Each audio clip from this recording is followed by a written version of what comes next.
아멘. 위로의 주님께서 주시는 사랑의 안식 풍성히 누리는 성도들 되시기를 바랍니다. 오늘은 한가위 연휴의 마지막 날입니다. 명절 잘 보내셨는지요? 이렇게 묻기조차 마음이 무겁고 불편합니다. 코로나 바이러스 감염 우려로 명절의 흥겨움을 억제하고 또 억제해야 했었기 때문입니다. 교회적으로는 오늘이 세계 성찬 주일입니다. 세계 모든 교회가 10월의 첫 주일인 오늘은 성찬식을 같이 거행하면서 하나의 교회라고 하는 사실을 확인하는 그런 뜻깊은 주일이지요. 금년 초에 코로나19 사태가 전개된 이후로 성찬식을 한 번도 가져보지 못했는데 그래도 오늘은 가능하지 않겠나 은근히 기대를 품었습니다.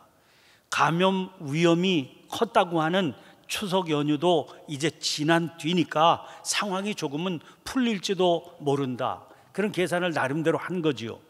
그래서 혹시 모를 위험을 철저히 예방하기 위해서 일회용 포도주와 성찬 전병을 어렵사리 미국에서 구입해다 놓았습니다. 그러나 결국은 포기하고 말았습니다. 다행히 청년부 중심의 3부 예배 때는 온라인으로 성찬식을 거행하기로 했습니다. 안타까운 마음을 안고 붙들게 된 말씀이 오늘 본문 요엘서입니다. 전체가 요엘서는 3장 그리고 73절에 불과한 책인데 예언서 가운데도 아주 특이합니다. 요엘이라고 하는 이름이 드물게라도 구약성경 곳곳에 등장을 하기는 하는데 이 예언자 요엘과는 다른 사람이거든요. 게다가 요엘의 활동 연대도 정확히 언제인지 알 수가 없습니다. 더 특이한 것은 이 예언서에 담겨있는 예언의 내용입니다. 다른 예언서들은 하나님의 백성인 이스라엘의 사회적이고 도덕적이고 신앙적인 타락을 고발하는 그런 내용이 대부분입니다. 정치 지도자들이나 종교 지도자들에 대한 책망도 많이 실려 있습니다. 그런데 요엘서에는 그런 내용이 없습니다. 요엘서가 다루고 있는 환경은 메뚜기 떼의 습격이라고 하는 전무후무한 자연재해입니다. 피해가 끔찍했습니다. 1장 4절입니다. 팥중이가 남긴 것을 메뚜기가 먹고 메뚜기가 남긴 것을 느치가 먹고 느치가 남긴 것을 황충이 먹었도다. 새번역 성경에서는 이 구절이 이렇게 옮겨져 있습니다. 풀무치가 남긴 것은 메뚜기가 갉아먹고 메뚜기가 남긴 것은 누리가 썰어먹고 누리가 남긴 것은 황충이 말끔히 먹어버렸다. 그러니까 여러 종류의 메뚜기가 뒤섞여 떼를 이루어 습격하는 바람에 남긴 것이 하나도 없이 싹 먹어치웠다는 겁니다. 메뚜기는 예전에는 논에서 흔히 볼 수 있었던 곤충이지요. 잡아서 볶아 먹기도 했는데 그 맛이 아주 고소합니다. 요즘에는 농약 때문에 논에서도 찾아보기 어렵게 되니까 일부러 양식을 한다, 그런 얘기도 들었습니다. 그런데 이런 메뚜기가 습도와 온도가 맞게 되면 엄청나게 번식을 해서 거대한 떼를 이루게 됩니다. 이렇게 되면 온 땅에 나만 아는 게 없게 돼요. 역사를 보면 메뚜기 떼로 인한 끔찍한 재난이 꽤 자주 보고되고 있습니다. 그런데 이건 옛날 일만이 아닙니다. 올해 6월 달에도 남미 브라질 곡창지대가 메뚜기 떼로 인한 큰 피해를 입었습니다. 여러분 뉴스 통해서 한번 그 소식 보시기 바랍니다. 차량 앞에 부딪히는 검은 물체들, 메뚜기떼입니다. 차창 밖 길에도 나무에도 수많은 메뚜기들이 몰려 있습니다. 남미 아르헨티나와 파라과이 접경 지역에서 시작된 메뚜기떼는 옥수수와 사탕수수 농가에 피해를 낸 것으로 전해졌습니다. 메뚜기떼는 거대한 구름을 형성하고 동쪽 브라질 남부 곡창지대로 향하고 있습니다. 브라질 언론은 규모가 축구장 10개 면적에 100m 높이로 4억 마리로 추정된다고 전했습니다.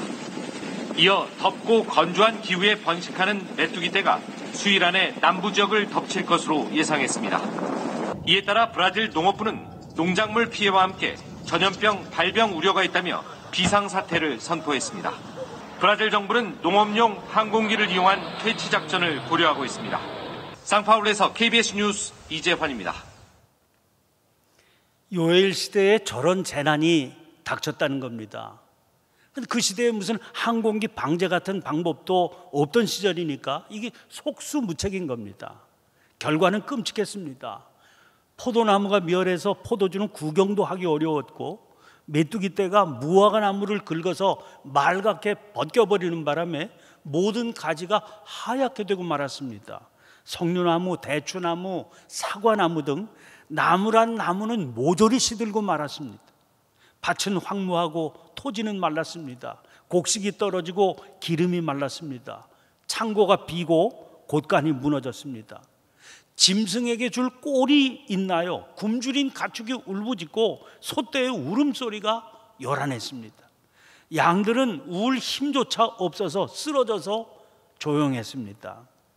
여러분, 이 지경이 되니까요, 심지어 성전에서 하나님께 드리던 제사까지도 중단되고 말았다는 겁니다. 그런데 요엘은 이 전무후무한 재난을 통해서 또 다른 장면을 보고 있습니다. 그것은 여호와의 날, 곧 하나님께서 심판하시는 그 날입니다. 2장 1절 2절입니다. 시온에서 나팔을 불며 나의 거룩한 산에서 경고의 소리를 질러 이 땅 주민들로 다 떨게 할지니 이는 여호와의 날이 이르게 됨이니라. 이제 임박하였으니 곧 어둡고 캄캄한 날이요 짙은 구름이 덮인 날이라.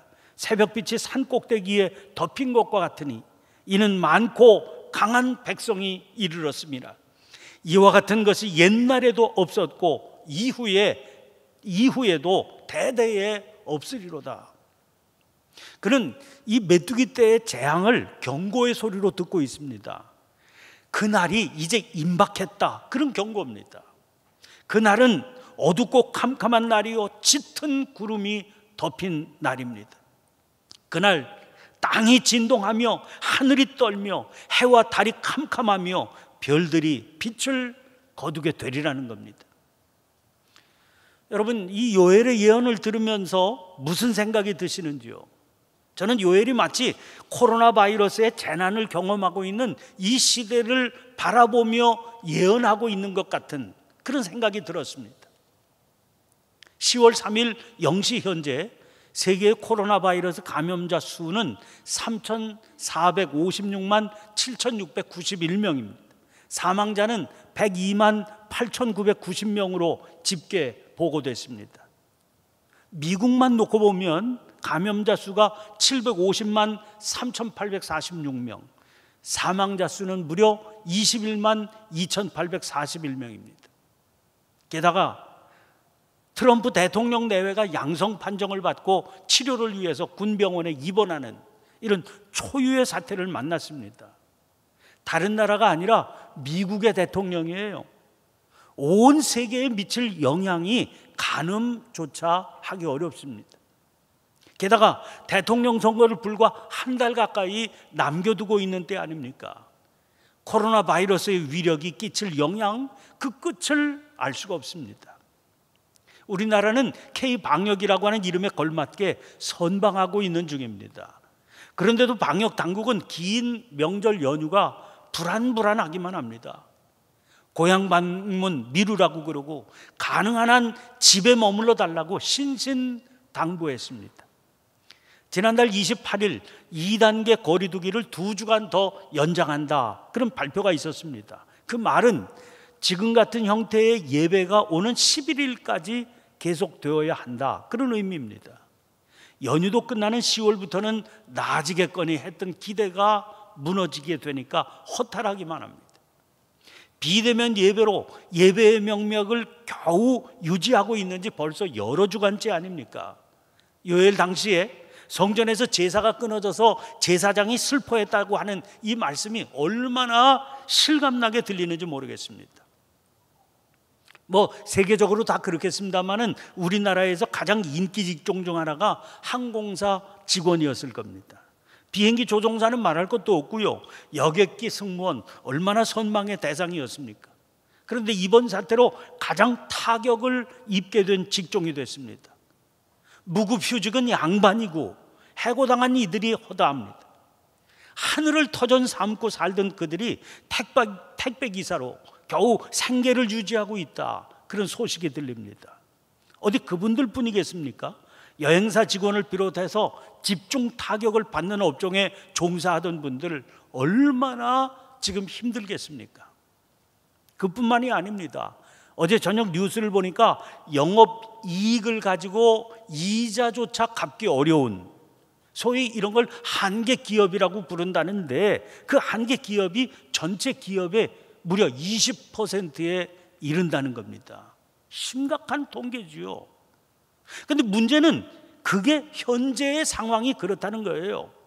많은 전문가들은 이 상황은 이제 시작일 뿐이다, 그렇게 경고하고 있는 겁니다. 당장 이 사태가 끝날 것 같지가 않으니까요. 코로나 바이러스의 쓰나미가 얼마나 크게 세상을 덮치게 될지는 예상조차 어렵다는 겁니다. 그런데 사람 마음은 참 알 수가 없습니다. 사태가 예상외로 길어지니까 너나 할 것 없이 이 상황에 차츰 적응해 가고 있는 것 같아요. 이번 연휴 때 고향 방문 자제해달라고 하니까 대신 축항스를 즐기는 바람에 여행지마다 10,000원이었다는 것 아닙니까? 경제가 그렇게 어렵다는데도 얼마나 답답하면 그렇게 했을까 싶습니다. 마태복음 24장에서 주님은 마지막 때의 징조를 말씀하고 계십니다. 38절 39절입니다. 홍수전에 노아가 방주에 들어가던 날까지 사람들이 먹고 마시고 장가들고 시집가고 있으면서 홍수가 나서 그들을 다 멸하기까지 깨닫지 못하였으니 인자의 임함도 이와 같으리라. 홍수 전에 노아가 방주에 들어가던 날까지도 사람들은 먹고 마시고 장가들고 시집갔습니다. 아주 평범한 일상을 보내고 있었던 거죠. 그런데 문제는 홍수 전의 세상이 과연 그런 일상을 평범하게 보낼 만한 그런 세상이었을까 하는 겁니다. 그때 온 땅이 하나님 앞에 부패하여 포악함이 땅에 가득했다고 그랬거든요. 그런데도 사람들은 깨닫지를 못했습니다. 자기들 세상이 지금 그렇다 하는 걸 몰랐다는 거죠. 하나님께서 노아에게 방주를 만들라고 그러십니다. 길이가 300규빗 140m, 너비는 50규빗 23m, 높이가 30규빗 14m입니다. 크기도 엄청나지만 중요한 건 이게 배가 아니라 방주였다는 겁니다. 방주라는 말은 히브리 말로 테바입니다. 어린 모세를 나일강에 띄워보낼 때 담았던 갈대로 만든 상자를 테바라고 그랬습니다. 그러니까 방주는 배가 아니라 상자예요. 배는 앞뒤 방향이 있고 노나 돛 같은 동력 장치가 달려 있습니다. 그러나 방주는 그런 게 없어요.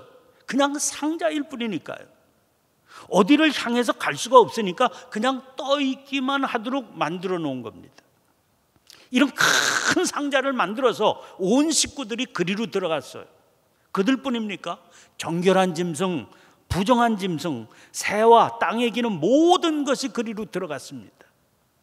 그게 바로 노아가 방주에 들어가던 날의 전경이에요. 바로 옆에서 이런 일이 벌어지고 있는데도 사람들은 뭐 했다고요? 먹고 마시고 장가들고 시집갔습니다. 아무 일도 일어나지 않는 것처럼 그렇게 살았다는 거예요. 우리는 묻게 됩니다. 그들이 그렇게 살 수 있었던 근거는 뭘까요? 새로울 것이 없는 그 일들이 평범한 일상이었기 때문이에요. 뭐 특별한 일이 아닌 겁니다. 늘 있는 일들이거든요. 누구나 경험하는 일들입니다. 그래서 쭉 지금까지 그래왔던 일들이거든요. 그러니 지금까지 그냥 별일 아닌 걸로 그냥 쭉 그렇게 살아왔으니 앞으로도 계속 그렇게 진행될 것이다, 그렇게 여긴 거지요. 아니, 해는 어제도 뜨고 그제도 뜨지 않았습니까? 그러니 내일도 뜨고 모레도 뜨지 않겠습니까? 그런데 주님은 말씀하십니다. 인자의 임함도 그러하리라. 인자의 임함이라고 하는 것은 마지막 때 심판이 있을 역사의 종말도 그렇게 오리라는 겁니다. 그 심판의 때 이런 일이 있다고 하시죠. 들어보세요. 마태복음 24장 40절 41절입니다. 그때 두 사람이 밭에 있음에 한 사람은 데려가고 한 사람은 버려둠을 당할 것이요, 두 여자가 맷돌질을 하고 있음에 한 사람은 데려가고 한 사람은 버려둠을 당할 것이니라. 똑같은 공간에서 똑같은 일을 하고 있었는데 이런 상황이 벌어지게 되리라는 겁니다. 그럼 어디에서 이런 차이가 일어나는 걸까요? 이어지는 말씀에서 그 이유를 이렇게 설명해 주고 계세요. 42절입니다. 그러므로 깨어 있으라. 어느 날에 너희 주가 임할는지 너희가 알지 못함이니라. 같이 밭에서 일하고 있었습니다. 또 두 사람이 같이 맷돌질을 하고 있었습니다.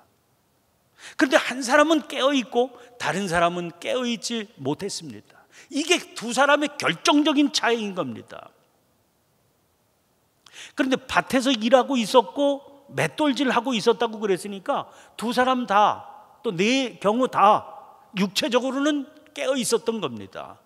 그러므로 주님의 말씀은 당연히 이 사람들의 육체적인 상황을 의미하는 게 아니라 영적인 상황을 말씀하신 거지요. 그러면 영적인 깨어있음이란 뭘 말하는 것일까요? 다시 오늘 본문 말씀으로 눈을 돌려보세요. 시작되는 23절의 첫 문장을 주목해 보시기를 바랍니다. 시온의 자녀들아, 이렇게 부르고 있죠. 시온이라고 하는 것은 예루살렘 성 안에 있는 작은 언덕입니다.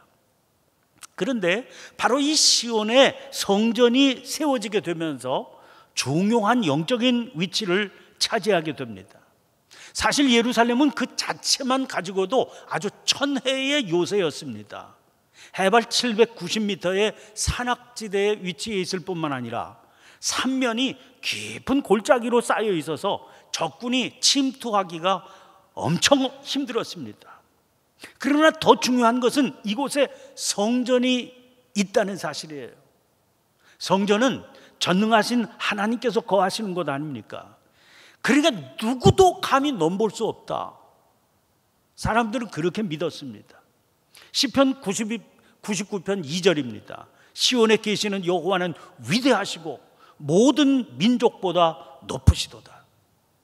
그러니 누가 성전에 있는 이 예루살렘을 넘보겠습니까? 그런데 예언자들은 이스라엘의 이런 믿음이 잘못된 것이다 계속 책망하고 지적했습니다. 중요한 것은 성전이 자리 잡고 있다 그 사실이 아니라 하나님의 택함받은 백성답게 그분의 뜻대로 살아야 되는 것이다, 이걸 강조했던 거죠.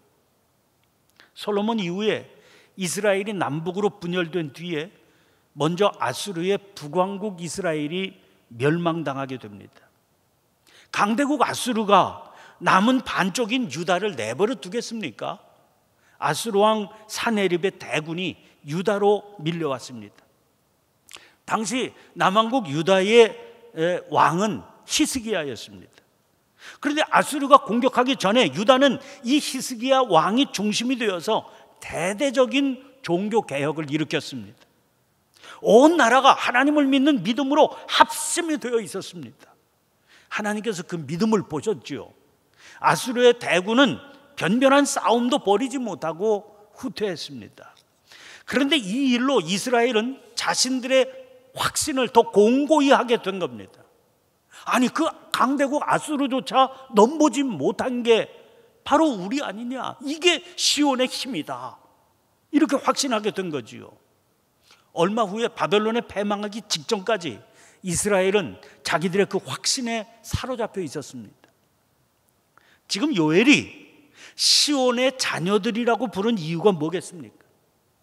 바로 이런 그릇된 환상을 믿음이라고 착각하는 것을 경계하기 위함인 겁니다. 이어지는 그의 예언을 주목해 보세요. 너희는 너희 하나님 여호와로 말미암아 기뻐하고 즐거워할지어다. 그들이 기뻐하고 즐거워할 이유는 오직 한 가지, 너희 하나님 여호와로 말미암아서입니다. 그가 계시기만 하면 그 무엇도 걱정할 필요가 없어요. 그러나 중요한 문제는 그 하나님께서 어디 계시느냐 하는 겁니다. 오늘 본문 앞에 2장 12절부터 13절 상반절 말씀을 보세요. 여호와의 말씀에 너희는 이제라도 금식하고 울며 애통하고 마음을 다하여 내게로 돌아오라 하셨나니 너희는 옷을 찢지 말고 마음을 찢고 너희 하나님 여호와께로 돌아올지어다. 뭘 할 수 있습니까?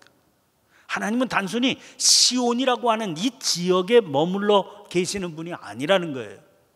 하나님은 금식하고 울며 애통하고 마음을 다하여 그 마음을 찢으며 돌아오는 그 사람 찾아오신다는 겁니다. 28절 이하의 말씀을 보시면 그 단락은 그 후에 이런 말로 시작이 되지요. 유진 피터슨은 이것을 그러나 이것은 시작일 뿐이다 이렇게 옮기고 있습니다.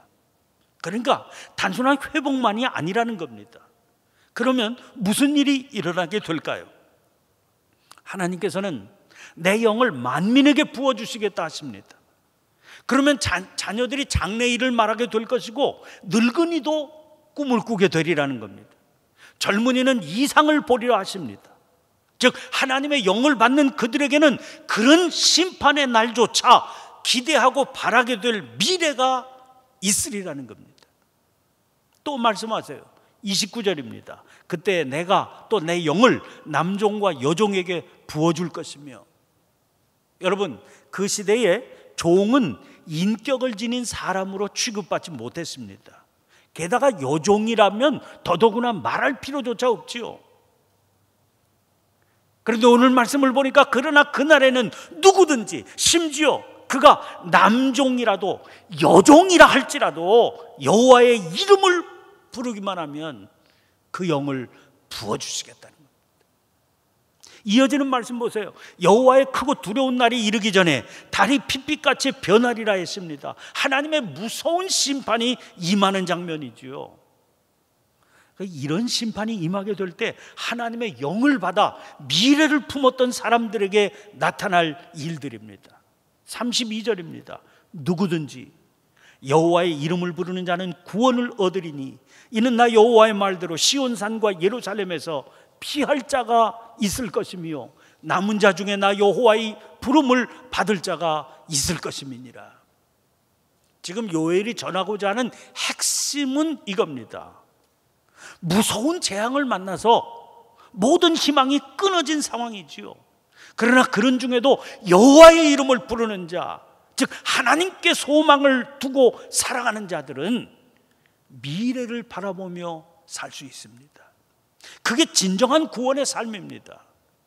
그러니까 그들이야말로 하나님의 부르심을 받아 사는 사람들이요, 깨어있어 하나님과 동행하는 사람들입니다. 사람들은 지금의 온라인 예배 상황이 계속되는 것을 두려워하고 있습니다. 아니, 이렇게 되면 교회의 미래가 어떻게 되는 거야? 그런 염려지요.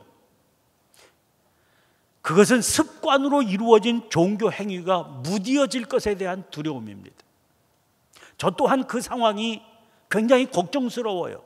그래서 가능하다면 하루라도 빨리 성도들을 대면해서 예배드릴 수 있게 되고 미루었던 교회 행사들도 회복될 수 있어야 되기를 기다리고 있는 겁니다. 그러나 또 한편으로는 이런 기회에 그동안 우리가 그냥 관습적으로 행해오던 교회의 일들이 새롭게 되어야 될 텐데 그런 기대를 품게 됩니다. 우리의 교회 생활이 진정으로 관습이 아니라 여호와의 이름을 부르는 그런 모습으로 되기를 바라는 기대입니다. 오늘 예배는 원칙적으로 비대면 예배 중이고 예정되었던 성찬식도 포기하게 됐지만 그런 중에도 아주 의미 있는 행사를 가졌습니다. 새가족 환영식입니다. 대상 가운데 두 분은 고위험군에 해당되는 임산부 부부여서 출석하지 못했습니다. 평소에도 이 행사는 참 가슴 설레는 행사였지만 오늘 이 자리의 환영식은 더더욱 의미 있는 행사입니다. 여러분 생각해 보세요. 모든 만남이 중단된 상황이었습니다. 주일 예배까지도 영상으로 드려야만 됩니다. 무슨 교육 같은 거 상상도 하기 어렵습니다. 그런데 이런 엄혹한 상황 속에서 이분들은 온라인으로 영상을 통해서 새가족 교육을 계속해서 받았습니다. 그 말은 이 상황 속에서도 누군가에게 복음이 계속해서 전해지고 있다는 말입니다. 누군가는 이런 상황을 알면서도 복음을 받아들이고 있고 교인의 반열에 들어서는 결단을 내리고 있는 겁니다. 사랑하는 성도 여러분, 이게 살아있는 교회입니다. 우리가 바로 여호와의 이름을 부르는 자들이에요. 성전에서 드리는 소제와 전제조차 끊어진 상황 속에서도 여호와의 이름을 부르는 자들은 어떤 재앙이라도 뚫고 나가 미래를 꿈꿀 수 있는 겁니다. 그 미래는 단순히 예전의 그 삶으로 돌아가는 회복이 아닙니다. 전혀 새로운 세상을 창조하는 과업을 이루는 부르심을 따라 사는 일입니다. 오늘 창천의 새가족이 된 성도님들과 저와 여러분, 우리가 바로 그들인 겁니다. 기도하겠습니다.